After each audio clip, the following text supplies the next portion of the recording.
हे वातावरण बनणार आहे लवकरच असं. अगदी 5 मिनिटात हे वातावरण तयार झालेलं बघा. नमस्कार मित्रांनो, शिव सकाळ, गुड मॉर्निंग. आपण आज निघालो आहे अजिंठा लेणी बघायला. आकाश आणि मी आहे, फॅमिली सोबत जातो आहे आणि मजा करणार आहोत आपण आज मस्तपैकी. आता सध्याला आपण रस्त्याने आहोत. मी फिरायला निघालो आणि पाऊस येणार नाही असं शक्यच नाहीये, कारण की पावसाची आणि माझी एक वेगळीच मैत्री आहे. आम्ही रस्त्याने जातोय, प्रवास केला आणि त्यानंतर आम्हाला लागला अजिंठ्याचा हा घाट. खूपच सुंदर हा घाट आहे. अजिंठा लेण्यांच्या प्रवेशद्वारातून आत पाऊल टाकता जणू काळ मागे फिरतो. पार्किंग पासून लेण्यांपर्यंतचा सुमारे 3 किलोमीटरचा हा रस्ता केवळ प्रवास नाही तर एक अनुभव आहे.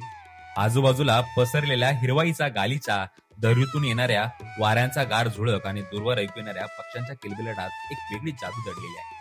या रस्त्यावर बसनी जात असताना डोंगराच्या कुशीतून वाट काढणारी ही वाट जणू लेण्यांपर्यंतचा निसर्गाचा हात धरून नेणारा प्रवास वाटतो.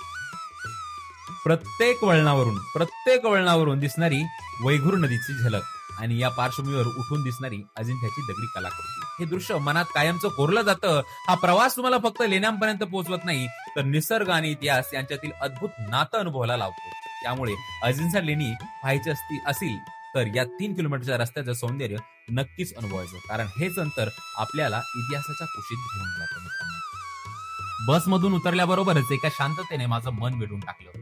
पुढे दिसणारे डोंगर, हिरवाईने नटलेले रस्ते आणि त्या डोंगरांच्या कुशीत दडलेल्या इतिहासाची खांती म्हणजे अजिंठा. आता मी त्या दिशेने चाललोय. प्रत्येक पावलागणिक काहीतरी वेगळं जाणवतंय. वाऱ्यांची थंड झुळूक चेहऱ्यावर येते, पक्ष्यांच्या किलबिलाट ऐकू येतोय आणि मनात उत्सुकता वाढते त्या लेण्यापर्यंत पोहोचायची. हा रस्ता फक्त चालण्याचा नाही, हा रस्ता जणू भूतकाळात घेऊन जाणार आहे.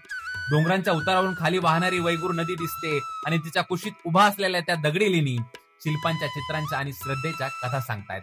प्रत्येक वळणावर नवा नजारा, नवा अनुभव आणि मनात एक विचार, किती अद्भुत आहे आपला वारसा. अजिंठा फक्त लेणी नाहीत, ती भारताच्या कलात्मक आत्म्याची सजीव ओळख आहे. आणि मी आता त्या इतिहासाच्या कुशीत शिरतोय, हळूहळू निसर्गाच्या साक्षीने.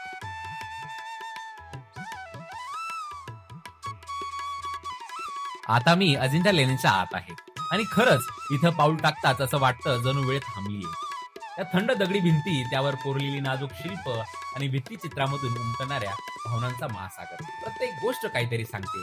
इथल्या भिंतींवर रंगवलेली चित्र हजारो वर्ष पूर्वीची असतील, परंतु त्यातील जीवन आजही जिवंत वाटतं. बुद्धांच्या जीवनकथाचा प्रत्येक प्रसंग, त्या काळातील लोकांचं जगणं, त्याचा आनंद आणि श्रद्धा सगळं या दगडांमधून बोलतंय. इथं उभं राहिलं की नुसतं डोळ्यांनीच नाही तर मनाने पाहावं लागतं. प्रत्येक लेणी, प्रत्येक मूर्ती आणि त्या मागचं साधन, हे सगळं आपल्या पूर्वजांचंच अद्भुत योगदान आहे. अजिंठा लेणी म्हणजे केवळ दगडात कोरलेलं सौंदर्य नाही, ती आहे भारताच्या कला, श्रद्धा आणि संयमाचं जिवंत साक्ष. आणि मी आज इथे उभा आहे, त्या शांततेत हरवलेलो आहे, इतिहासाच्या त्या मंदिरात, जिथं प्रत्येक दगड बोलतो आणि प्रत्येक श्वास भूतकाळाचा सुगंध देतो. मी अजिंठा लेण्या पाहतच होतो आणि अचानक आकाशातून काळे ढग जमू लागले. क्षणात थंड वाऱ्याची झुळूक आली आणि मग सुरू झाला पाऊस. सुरुवातीचे हलके थेंब आणि काही मिनिटातच सगळा निसर्ग त्या पाण्याने व्यापला आणि आधी कोरडी पडलेली झाडं पुन्हा हिरव्याने नाहू लागली. डोंगरांच्या कडांवरून थेंब थेंब पाणी झरत होते आणि जणू आकाशाने अजिंठ्यामध्ये पुन्हा एकदा प्राण फुंकले होते. काही क्षणापूर्वी शांत असलेले ते दगड आता पावसाच्या थेंबांनी जिवंत झाले होते. कोरडे पडलेले धबधबे आता गरजत होते, जणू निसर्गाचं हृदय पुन्हा धडधडू लागलं होतं. वाऱ्यांबरोबर पावसाचा गंध पसरला आणि त्या गारव्यात उभं राहून मनात फक्त एकच विचार आला, किती सुंदर आहे एक क्षण. पाऊस फक्त 5-10 मिनिटाचा होता, पण त्यानं सगळं दृश्य बदलून टाकलं.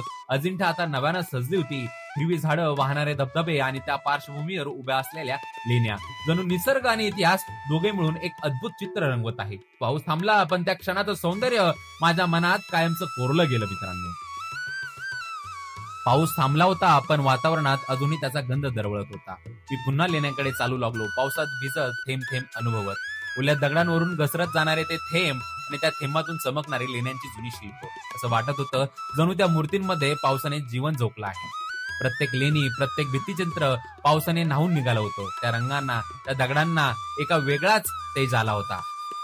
थंड वाऱ्यांची झुळूक चेहऱ्यावर पडत होती आणि पायाखालचं पाणी छोट्या प्रवाहासारखं वाहत होतं. त्या क्षणी मी केवळ पर्यटक नव्हतो, मी त्या इतिहासाचा एक भाग झाला होतो.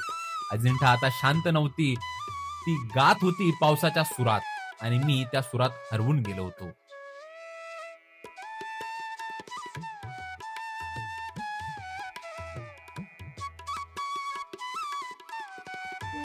अशा प्रकारे आमच्या सगळ्या लेण्या पाहून झाल्या.